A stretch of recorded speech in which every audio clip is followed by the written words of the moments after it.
नमस्ते ऑडियंस। अक्सर आपने न्यूज चैनल, मीडिया हाउसेज और सोशल मीडिया के थ्रू नोबेल प्राइजेस के बारे में जरूर सुना होगा। आखिरकार क्या है ये नोबेल प्राइज और ये क्यों दिया जाता है, इसके बारे में आज इस वीडियो में डिटेल में जानेंगे, इसीलिए बने रहिए अंत तक पूरी जानकारी के लिए। इनमें प्रत्येक प्राइज अलग अलग कमेटी द्वारा दिए जाते हैं। Number 1, Karolinska institute. ये इंस्टीट्यूट मेडिसिन के क्षेत्र में नोबेल प्राइज प्रदान करती है। Number 2, the royal Swedish academy of sciences. ये इंस्टीट्यूट फिजिक्स, केमिस्ट्री और इकोनॉमिक्स के क्षेत्र में नोबेल प्राइज प्रदान करती है। Number 3, Norwegian Nobel committee. ये कमेटी शांति के क्षेत्र में नोबेल प्राइज प्रदान करती है। नोबेल पुरस्कार विजेताओं को मिलने वाले पुरस्कार में निम्नलिखित चीजें शामिल होती हैं। नंबर 1, स्वर्ण पदक, गोल्ड मेडल। पदक 18 कैरेट सोने से बना होता है और उस पर अल्फ्रेड नोबेल का चित्र उकेरा होता है। प्रत्येक श्रेणी के लिए पदक का डिजाइन थोड़ा भिन्न हो सकता है, लेकिन सामान्य तौर पर यह गोलाकार का होता है। नंबर 2, प्रमाण पत्र, डिप्लोमा। यह एक खूबसूरत और व्यक्तिगत रूप से डिजाइन किया गया प्रमाण पत्र होता है। इसमें विजेता का नाम, पुरस्कार की श्रेणी और सम्मान की तारीख लिखी होती है। प्रमाण पत्र का डिजाइन भी अलग अलग हो सकता है, जो किसी कलाकार द्वारा बनाया जाता है। नंबर 3, नकद पुरस्कार, कैश प्राइज। विजेता को एक बड़ी नकद राशि दी जाती है, जो समय के साथ बदलती रहती है। 2023 में प्रत्येक नोबेल पुरस्कार के लिए नकद पुरस्कार लगभग 10 मिलियन स्वीडिश क्रोना था, जो लगभग 1 मिलियन अमेरिकी डॉलर के बराबर है। ये राशि या तो पूरी विजेता को दी जा सकती है या यदि पुरस्कार एक से अधिक विजेताओं के बीच साझा किया गया हो तो इसे विभाजित किया जाता है। ये पुरस्कार हर साल नोबेल पुरस्कार समारोह में वितरित किए जाते हैं, जो स्टॉकहोम, स्वीडन में आयोजित होता है, क्योंकि शांति पुरस्कार के मामले में समारोह ओस्लो, नॉर्वे में होता है।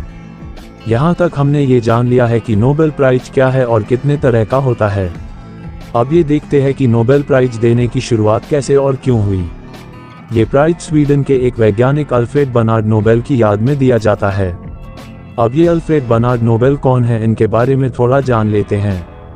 अल्फ्रेड बर्नार्ड नोबेल का जन्म स्वीडन की राजधानी स्टॉकहोम में 1833 में हुआ था। 1867 में अल्फ्रेड नोबेल ने डायनामाइट की खोज की थी।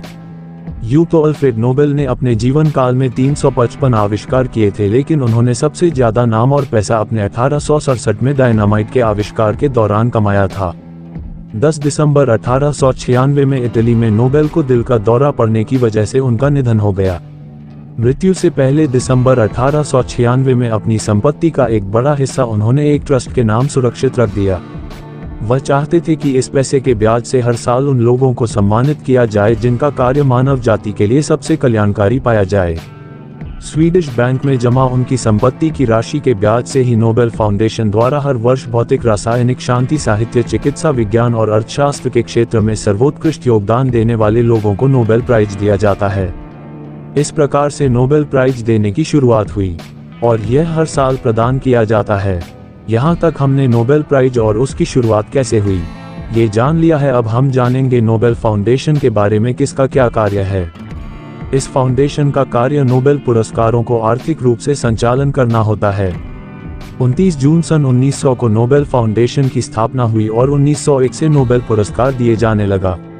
नोबेल फाउंडेशन में एक 5 लोगों की टीम होती है, जिसका मुखिया स्वीडन की किंग ऑफ काउंसिल द्वारा चुना जाता है और बाकी के 4 सदस्य पुरस्कार वितरक संस्थान के ट्रस्टियों द्वारा चुने जाते हैं। स्टॉकहोम में नोबेल पुरस्कार स्वीडन के राजा के हाथों से प्रदान किया जाता है।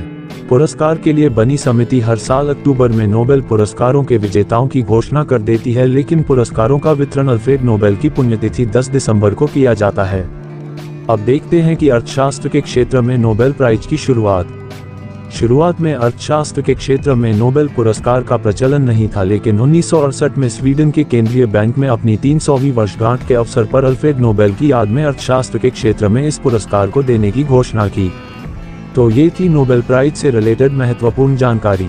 आगे इसी तरह की जानकारी के लिए बने रहें हमारे साथ, हमारे चैनल रिसर्च एंड रिप्रेजेंट 91 में।